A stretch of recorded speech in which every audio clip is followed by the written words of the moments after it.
Starting में ऐसा कौन सा मसला आता है जिसकी वजह से कस्टमर भी परेशान होता है और मैकेनिक भी परेशान होता है। तो इन चीज़ों को हमने समझना है बारीकी से, ताकि आपको कल को परेशानी ना हो, आप कभी भी काम करें आप मायूसी ना आए आपको।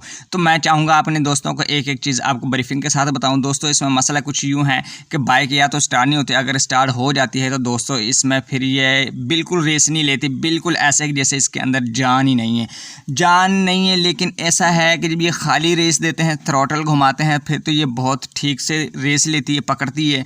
लेकिन जैसे ही इसके ऊपर 2 से 3 सवारियाँ बैठती हैं और इसको जो है ना रनिंग की जाती है, इसके ऊपर सफ़र किया जाता है, तो ये 50 से 60 से ऊपर जाती ही नहीं है। तो इसके अंदर ये धुआं भी मारती है बाइक। बाज़ दफ़ा ऐसा भी होता है कि हम जो है ना करंट भी चेक करते हैं, हमारी समझ में नहीं आता। बाज़ दफ़ा ऐसा भी होता है हम कार्बोरेटर भी चेक करते हैं, हमें समझ में नहीं आता, कार्बोरेटर भी ठीक होता है, करंट भी हमारा ठीक होता है। और बाज़ दफ़ा ऐसा होता है कि हमारा एयर क्लीनर, जिसको हम फ़िल्टर वगैरह बोलते हैं, वो भी हमारा ठीक होता है और उसके पीछे से बोतल वगैरह लगी होती है, उसका सुराख भी ठीक तरीके से होता है। और बाज़ दफ़ा ऐसा होता है कि हम कहीं ना कहीं भटकते रहते हैं, फ़ाल्ट हमारे सामने होता है और बाज़ दफ़ा छोटा सा फ़ाल्ट होता है वो बड़ा बन जाता है। आपने इस चीज़ को फोकस करना है। देखिए भाई, कभी भी आप काम करते हैं ना, तो आपने 2 से 3 बार, 4 बार या 5 बार, एक बार सोच लेना है मेरे दोस्तों कि हमने इसको कहाँ से ओपन करना है और किस तरीके से हमने इसको फॉल्ट को समझना है और किस तरीके से हमने इसको ट्रेस करना है।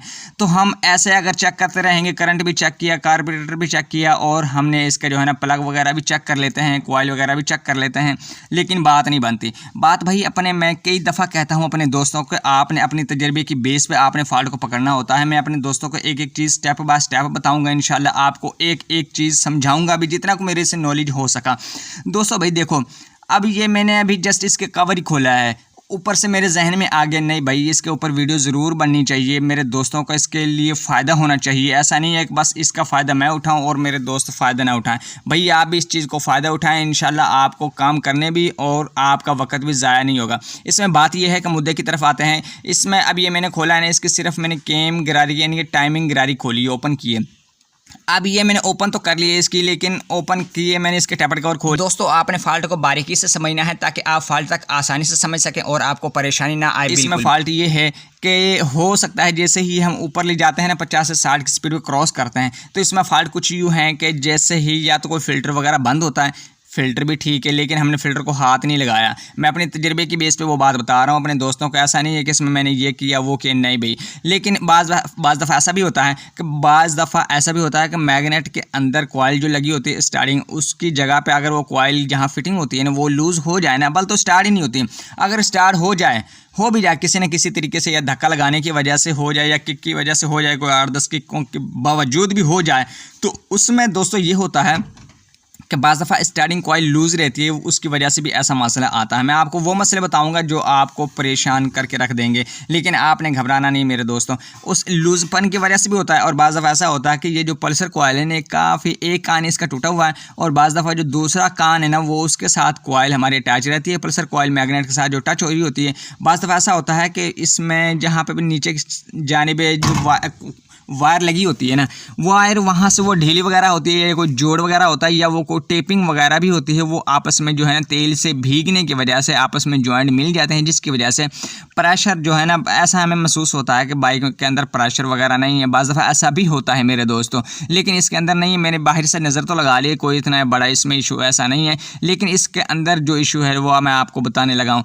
दोस्तों बाज़ दफ़ा ऐसा होता है ना, जब हम बाइक को चलाते हैं ना, बाइक में या तो प्रेशर ना हो तब भी ऐसा करती है, बाइक के अंदर वाल लीकेज हो तब भी ऐसा करती है, और बाइक के अंदर कोई पार्ट्स घिसा हुआ हो तब भी यानी कि मिसिंग करती है। मिसिंग की बात कर रहा हूँ, बाइक के अंदर कोई कचरा वगैरह आ जाए कार्बोरेटर के अंदर तभी मिसिंग करती है मेरे दोस्तों। और बाज़ दफ़ा ऐसा होता है कि अंदर से दोस्तों इसकी जो है ना रिंग पिस्टन घिसाव काफ़ी ज़्यादा हो जाता है और बोर खुला हो जाता है, तब भी ऐसा करते हैं। और बाज़ दफ़ा ऐसा होता है हम काफ़ी काम कर लेते हैं, लेकिन हमारी समझ में नहीं आता कि भी हमने इसका ऑयल भी चेक करना है। हम ऑयल भी चेक करेंगे लेकिन ऑयल इसके अंदर मुकम्मल मौजूद है। बाज़ दफ़ा ऐसा होता है ना, हम हर काम चेक कर लेते हैं, लेकिन जैसे ही 50-60 की स्पीड पे जाती है ना, ऑयल उसके अंदर नहीं होता, वो जैसे ही सीज़ होने को होती है दोस्तों वो स्लो हो जाती है और वो चक लगाने को करती है, जिसकी वजह से ऐसा लगता है कि इसके अंदर कोई चीज़ ही है पेट्रोल वगैरह या इस तरीके से कोई ना कोई चीज़ की कमी पेशी है, लेकिन हर चीज़ बावजूद होने के फिर भी ऐसा करे तो आखिर क्यों? मेरे भाई देखो, बाज़ दफ़ा ऐसा होता है कि इसका जो गैसकेट होता है ना, मेन नीचे से फट जाता है, हम आगे पीछे भटकते रहते हैं, हमें नहीं पता चलता। लेकिन हमने गैसकेट का भी नज़र लगा लिया, गैसकेट का भी इसके अंदर नॉलेज है, यानी कि गैसकेट के अंदर भी लीकेज, सॉरी इसके गैसकेट का भी लीकेज नहीं है। लेकिन फिर भी मैं ये कहूँगा कि मेरे दोस्तों, बाज़ दफ़ा ऐसा होता है जो बाइक ऑयल उठाती है ना मेरे दोस्तों, वो बाइक के अंदर मिसिंग का मसला, बाज़ दफ़ा ऐसा होता है ना, ऑयल उठाते लेकिन वो अपना काफ़ी सफ़र कर लेते हैं, वो कहते हैं चल भी, लापरवाही की वजह से वो करते रहते हैं, कहते हैं कि भाई हमारी बाइक ठीक ठाक चलती है, हमें क्या ज़रूरत है काम करवाने की, जब कभी कोई मसला बनेगा तो काम करवा लेंगे। नहीं भाई, बाज़ दफ़ा ऐसा होता है कि हम जो बाइक हमारी होती है ना, हम ऑयल डलवाते हैं, हम बाज़ दफ़ा तो लापरवाही की वजह से मेरे दोस्तों उसको छोड़ देते हैं, जिसकी वजह से हमें बाद में ये परेशानी बनती है, जो इंजन का ऑयल होता है ना, वो उठा के जो है ना सिलेंसर के अंदर भर देती है। जब सिलेंसर के अंदर भर जाता है, बाज़ दफ़ा उसकी जो एग्जॉस्ट जाली होती है ना, अंदर से जो गुजरनी होती है एग्जॉस्ट, उसका धुआं वगैरह यानी कि ऑक्सीजन वगैरह जो गुजरनी होती है, जो जली हुई होती हैं, वो उनको निकलने के लिए बाहर तंगी होती है, उनको वो रुकती हैं दोस्तों, वो सही तरीके से निकल नहीं पाती, जिसकी वजह से बाइक मिसिंग करती है। और हम कहते हैं कि भाई हमारा मसला इधर है या इधर है या इधर है, ऐसा भी होता है मेरे दोस्तों। लेकिन मसला इसमें डिफरेंट है। जो भी बाइक, अब ये मेरे पास बाइक है, मैंने इसको 2 से 4 दफ़ा सोचा बैठ के, उसके बाद मैंने कहा अगर मैं इसे वैसे ही बगैर इसे सोचे समझे, बगैर चेक किए अगर इसको मैं चेक करता हूँ या बनाता हूँ तो मेरा इसमें टाइम काफ़ी ज़्यादा लगेगा। तो मैं चाहता हूँ कि आपका भी टाइम ना लगे। तो इसमें देखो भाई, सिलेंसर का भी मसला हो सकता है, क्योंकि जो बाइक धुआं मारे ना वो आपके पास आ जाती है। तो आपने भाई इसको ऐसे करना है कि सबसे पहले आपने स्टार्ट करनी है। स्टार्ट करने के बाद उसके बाद आपने पता है कि स्टार्ट हो चुकी है आसानी से, तो फिर आप ट्राई ले लें। ट्राई लेने के बाद अगर आपको महसूस होता है, हमारे तजर्बे की बेस पे आपको पता चलता है कि फ़ॉल्ट यहाँ पे है, तो आप उधर ही से शुरू करें। ऐसा नहीं है, मैकेनिक बाज़ दफ़ा कहते हैं, वो कहते हैं भाई जिसके कस्टमर की बाज़ दफ़ा नहीं भाई यहाँ पे मसला हो सकता है, नहीं यहाँ पे हो सकता है। आपने कस्टमर की बात नहीं माननी। आप अगर कस्टमर की बात मानेंगे, या ठीक है कुछ कस्टमर की बात भी ठीक होती है किसी तहत, लेकिन हर बात भी कस्टमर की ठीक नहीं होती। वो अपने तजर्बे की बेस पे आपने काम को फॉल्ट को सोल्व करना होता है। ठीक है, मान लिया बाज़ दफ़ा ऐसा होता है, आपने जब भी कोई भी बाइक धुआं मारती हो ना, और धुआं मार रही है, बाज़ दफ़ा ऐसा होता है कि प्लग शॉर्ट हो जाता है, जिसकी वजह से मिसिंग करती रहती है। बाज़ दफ़ा ऐसा भी हो सकता है, लेकिन इसमें प्लग भी ठीक है। लेकिन बाज़ दफ़ा कुछ ऐसा है कि जैसे 2 से 3 मैंने आपको बताया ना, 2 से 3 सवारियाँ बैठती हैं ना, तो ये ऊपर जाती ही नहीं है। इसका ऑयल पम्प भी ठीक है, और इसमें दोस्तों ये मैंने इसकी जो गिरारी है ना, घुमा फिरा के मैंने इसको देखा है, इसको निकाल लिया मैंने खोल के ओपन टाइमिंग गिरारी को। अब इसको मैं खोलूँगा, ओपन करूँगा। इसमें ऐसा भी हो सकता है कि बाज़ दफ़ा होता है ना कि जो भाई धुआं मारती है ना, अंदर कार्बन जमा हो जाता है पिस्टन के आगे की जानिब। कभी भी आप यानी कि इंजन का काम करते वक्त, यानी कि टॉप ओवर हालिंग का काम करते हैं ना, हेड सिलेंडर का कंप्लीट काम, तो आप खोलते हैं ना, उसके अंदर कचरा काफ़ी ज़्यादा जमा हुआ होता है, जिसकी वजह से वो ये होता है कि अगर वो कचरा आगे आ जाए ना हल्का फुल्का भी वाल के नीचे, यानी कि जो सड़ा हुआ ऑयल होता है ना, उसका वो कार्बन बन जाता है, और वो कार्बन सीधा हमारा वाल के नीचे फंस जाता है, या इनटेक वाल के नीचे फंस जाता है, या उसके नीचे जो एग्जॉस्ट वाले धुएं वाला वाल उसके नीचे फंस जाए। अगर हमारा एक वाल भी डैमेज हो गया ना, मिसाल के तौर पे एक वाल के नीचे भी कचरा आ गया, तो हमारा ये मसला बनेगा। वो क्यों बनेगा? वो इसी वजह से बनेगा कि वाल हमारा सही तरीके से ठीक से नीचे बैठेगा नहीं। जैसे हमारी बाइक सक करती है ना पीछे, यानी पेट्रोल खींचती है, जिस तरीके से हम बोतल पीते हैं, हमारे अंदर दाखिल हो जाती है, यानी कि पानी वगैरह बोतल वगैरह, उसको हम पी लेते हैं, और अगर वहाँ से हल्का फुल्का सा हमारी जो है ना मुँह के अंदर कोई सुराख वगैरह या कोई नीचे कचरा वगैरह आ जाए, या कोई छोटा मोटा, मिसाल के तौर पर मैं बता रहा हूँ, ठीक तरीके से मुंह बंद ना हो तो वो वापस निकलने को होती है, बोतल या पानी वगैरह हो गया। तो इसी तरीके से इसका प्रेशर है, जैसे ही इसका मुंह ठीक से बंद नहीं होगा ना, यानी कि वाल सीट के ऊपर बैठेगा नहीं, तो वहाँ से वो वापस से रिटर्न निकलने की कोशिश करेगा, लीक होगा। वो किधर लीक होगा? वो सिलेंसर में भी जा सकता है। अगर हमारा इनटेक वाल लीक है तो वो हमारा वापस भी आ सकता है कार्बोरेटर के वापस की जानिब। लेकिन आपने इस चीज़ को तो फोकस करना है, हमने ये काम करना भी है ना, तो हमने सोच समझ के काम करना है। इसका हमने ये देखें, रोकर जो इसकी केम है ना, वो इसकी मैं निकालने लगा हूँ, स्टेप बाय स्टेप अपने दोस्तों को बताऊंगा। केम शाफ्ट इसके मैं निकालने लगा हूँ, मुझे इसके ऊपर 99% है कि ये अंदर से घिस चुकी है। यानी कि जब जाहिर सी बात है, जब इसके अंदर मोबिलाइल नहीं होगा, मोबिलाइल ना होने की वजह से कस्टमर कौन सा, हर दफ़ा मैंने तो कस्टमर से ये भी पूछा कि भैया आपने इसका मोबिलाइल तब्दील करवाया? हाँ भाई मैंने करवाया। हर दफ़ा टाइम पे चेंज नहीं होता ऑयल, जिसकी वजह से ये केम कट जाती है और खुशक चलता रहता है, यानी कि हमारा रिंग पिस्टन और हमारा रिंग पिस्टन के अंदर भी घिसा हुआ है। अब ये देखो भाई, ये मैंने निकाल तो लिया, यहाँ इसकी वजह से जो हमारी ये केम गिरा रही है ना, ये मैंने ट्रे में रख लिया आपको अच्छे से दिखाने के लिए। ये दोस्तों इसके अंदर से तकरीबन हाफ़ कट चुकी है, यानी कि जो ये लूब है ना हाफ़ कट चुकी है। जैसे ही इसके अंदर ये बिल्कुल वाल उठाती है ना, वाल उठाने का काम करती है, जब ये वाल ठीक तरीके से नहीं उठाएगी, अब हम यहाँ से मुझे नॉलेज होगा कि हमारे वाल तो चलो ठीक है, हमने हर जो बात मैंने आपको बताई वो आपने क्लियर कर लिए, लेकिन ये जब वाल पूरा नहीं ना उठेगा, ठीक ऐसे हमें महसूस होगा कि हमारे फलां जगह, मैं आपको वो बता रहा हूँ, आपको परेशानी ना आए मेरे दोस्तों को। अगर आप कल को कभी उधर से देखा आपने, कभी उधर से चेक किया, कभी उधर से चेक किया, फॉल्ट ट्रेस ना होने की बड़ी वजह ये भी हो सकती है कि बाज़ दफ़ा अब हमने बगैर हेड खोले इसकी कैम को भी तब्दील कर सकते हैं, और इसकी रॉकर जो इसके ऊपर चलता है ना मेरे दोस्तों, ये देखिए घिसा घिसा के इसने रॉकर भी तब यानी कि ख़राब कर दिया है। रॉकर भी मैं आपको चेक करवाऊंगा, और जो कैम है ना, कैम तो चलने के लायक ही नहीं है। हम जो मर्जी इसके अंदर नए से नए पार्ट्स लगा लें, जो भी हम करंट अच्छे से अच्छा बना लें, हमारी फ्यूल एवरेज हम बढ़ा लें, हम करंट को बढ़ा लें, हम कार्बोरेटर के अच्छे से अच्छे सेटिंग कर लें, हम प्रेशर को अच्छे से अच्छे बना लें, लेकिन जब हमारा जो प्रेशर है ठीक तरीके से बनेगा नहीं, तो मेरे भाई एक पार्ट्स भी आपकी बाइक को जो है ना तबाह करके रख देगा। यानी कि आप कहेंगे कि यार ये मैंने इतनी महंगी बाइक ली है, इसमें आखिर ऐसा क्या मसला हो सकता है। जल्दी से इसी वजह से मैं कहता हूँ मेरे दोस्तों, वीडियो को कंप्लीट देखा करें ताकि आपको एक एक चीज़ की समझ आए। अब देखो भाई, मैंने मैकेनिक को बोला, मैंने भाई को बोला जिसकी बाइक है, मैंने भाई ये मिसिंग तो ख़त्म हो जाएगी, मैं आपके कहने पे तब्दील कर देता हूँ, लेकिन एक बात आपको और मैं बता दूं, याद रखना, अगर मैं ये आपकी मिसिंग ख़त्म करता हूं, ये कुछ अरसा चलेगी, 1 माह 2 माह या 3 माह, जब तक आप ऑयल इंजन के अंदर मुकम्मल पूरा रखेंगे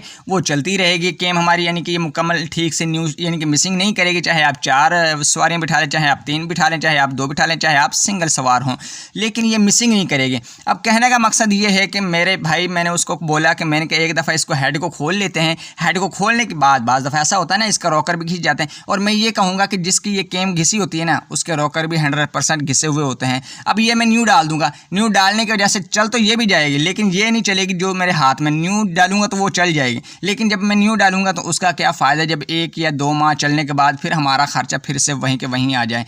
तो इस चीज़ को आपने फोकस करना है। इसके साथ आपने रॉकर को भी ज़रूर चेक करना है फिंगर हाथ लगाने के बाद, यानी कि इसको चेक करने के बाद आपने उसको अच्छे तरीके से नॉलेज देखना। अब मैं आपको दूसरा दिखाता हूँ, ये देखो, मैंने भाई को बोला, उसने कहा इसका काम जो जो होने वाला है ना वो कर दो। अब अगर खाली मैं कैम डाल देता, रॉकर डाल देता, काम उसका चल जाना था, लेकिन मेरे भाई इसके अंदर फिर भी कमी पेशी। ये देखो रॉकर, ये मैं आपको चेक करवाया नहीं, ये देखे कितने कट चुके हैं। इसने न्यू कैम डालने के बावजूद भी इसने न्यू कैम ख़राब कर देनी थी, इसको भी डालना ज़रूरी है। जब ये हमारे बिल्कुल बारीक पड़ जाते हैं तो भाई ये फिर ये देखें ना कितना घिसाव कम होगा, यानी कि जब न्यू डालने के बावजूद भी हमारा प्रेशर ना बने तो फिर हमें क्या फ़ायदा। अब ये देखें, मैं इसको चलो डाल देता हूँ, रॉकर भी डाल देता हूँ, इसकी कैम भी डाल देता हूँ, लेकिन हमारा कुछ हद तक काम ठीक हो जाता है। बाज़ दफ़ा ऐसा भी होता है कि हम ये कैम शाफ्ट भी डाल देते हैं, रॉकर भी डाल देते हैं, हमारा काम चलता रहता है, लेकिन उस बेस पे चलेगा जब तक हम ऑयल को अपनी बरकरार तक सतह तक रखेंगे, यानी कि उसको चेक करते रहेंगे। उसके बाद ये देखें, इसको मैंने इसलिए इस वजह से खोला कि ये सूखी चलती रही, इसके अंदर ऑयल नहीं है। मुझे कन्फर्म ये इल्म था कि इसके अंदर रिंग पिस्टन का भी काफ़ी घिसाव हो सकता है। तो ये देखें कितना ज़्यादा, हम अगर रिंग पिस्टन को ना तब्दील करते, हम खाली रॉकर और कैम शाफ्ट को तब्दील कर देते तो हमारा काम तो चल जाना था वक्ती तौर पे, लेकिन इंजन इसने ऑयल फिर उठा लेना था। ये देखें ना पिस्टन की क्या हालत हो रखी है। इसको हम बोर करवाएंगे, इसके अंदर न्यू लगाएंगे, और ये हम कैम शाफ्ट भी न्यू लगाएंगे, और इसके अंदर हमने रॉकर भी न्यू लगाएंगे। अब ये जो लाइनें बनी हुई हैं ना, ये ज़रा सा जो पिस्टन के अंदर है, तो इसके अंदर से ये होता है कि मेरे दोस्तों पीछे से ऑयल, पीछे से जैसे ही चलती है ना बाइक, छट्टा लगता है तो वो सीधा पिस्टन के आगे आ जाता है, जिसकी वजह से आगे ऑयल धुआं मारने की शक्ल में ये इख्तियार कर लेता है। अब देखें ना यहाँ पे कितना कचरा जमा हुआ है। अब आपने ये वालों का भी, खाली ये जो मैंने खोल के दिखाया वो नहीं, आपने हेड को भी चेक करना होता है मेरे दोस्तों कंप्लीट। अब ये जो मैं प्ले आपको चेक कर रहा हूँ ना मेरे दोस्तों, ये बड़े वाल की, तो आपने ऐसे चेक करने, आपने आगे पीछे हिलाना ज़रूर है। इसके अंदर प्ले शायद आपको नज़र ना आ रहा हो, सॉरी माजरत चाहूँगा, ये साइड की प्ले काफ़ी ज़्यादा है इसके अंदर, हमने इसको तब्दील करना है। लेकिन जो छोटा वाल है ना, इसका बिल्कुल प्रेशर ठीक है, प्रेशर भी, यानी कि जाहिर सी बात है जिसके अंदर प्ले नहीं होगी उसके अंदर प्रेशर भी ठीक होगा, जिसके अंदर ज़्यादा प्ले होगी उसके अंदर प्रेशर कम होगा। जाहिर सी बात है आपने इस चीज़ को फोकस करना है। लेकिन आपने इसको भी मेरे दोस्तों न्यू वाल लगवाएंगे हम, बड़े को, बड़ा लूज़ है, अगर हम इसी को ग्राइंड करवा देते हैं, सारा काम करने के बावजूद भी हम हर चीज़ न्यू डाल देते हैं, एक वाल नहीं डालते, तो हमारी बाइक फिर भी जो है ना मिसिंग करेगी। जाहिर सी बात है उसका प्रेशर बनेगा नहीं, जब प्रेशर नहीं बनेगा तो मेरे दोस्तों आपको परेशानी होगी। आप कहेंगे हमने इतना रुपया लगा दिया और ये हमारे साथ क्या मसला बन गया। कुछ हद तक ठीक चलेगी, लेकिन ठीक तरीके से यानी कि मुकम्मल मिसिंग ख़त्म नहीं होगी। आपने इस चीज़ को फोकस करना है। अब ये जो देखो बात दफ़ा ऐसा होता है, हम रिंग पिस्टन करते हैं ना, यहाँ से फ़ौरन नीचे की जानिब चला जाता है। वो क्यों जाता है? वो इस वजह से जाता है कि उसका ज़्यादा घिसाव हो जाता है दीवार में। इसका दीवार में यानी कि जो रिंग पिस्टन है, पिस्टन में ज़्यादा घिसाव हुआ है, लेकिन हमारा जो सिलेंडर है इसके अंदर घिसाव कम हुआ, लेकिन इसके अंदर लाइनें बन गई हैं, यानी कि लाइन टाइप बन गई, जिसके अंदर से धुआं क्रॉस यानी कि जो हमारा मोबाइल है ना पीछे से आगे की जानिब बढ़ जाता है। जब वो आगे की जानिब बढ़ जाता है तो वो कंबस्टन के दौरान वो धुआं मारना शुरू कर देता है। ये देखिए मैं आपको बारीकी से दिखा दूँ, जब हम बोर करवा लेंगे तो ये चीज़ नहीं होनी चाहिए। अगर हम इसी के अंदर रिंग लगाएंगे, पिस्टन डाल देंगे, तो ऐसा काम नहीं चलने वाला। कभी भी कोई पार्ट्स डालो उसके नीचे से फिनिशिंग करवानी ज़रूरी होती है। और बाज़ दफ़ा ऐसा होता है कि चीज़ें तब्दील करने से भी काम चल जाता है, बाज़ दफ़ा ऐसा होता है कि उसको हमने मुकम्मल तौर पर काम ओवरहाल करना होता है। अब ये देखें कितनी बारीकी से नज़र आ रही हैं, कुछ इस तरीके से मैंने आपको बताया। दोस्तों अगर आपको वीडियो अच्छी लगी ना, लाइक और सब्सक्राइब ज़रूर कीजिएगा। किसी नए टॉपिक पर मिलेंगे इंशाल्लाह। इजाज़त दीजिए, अल्लाह हाफ़िज़।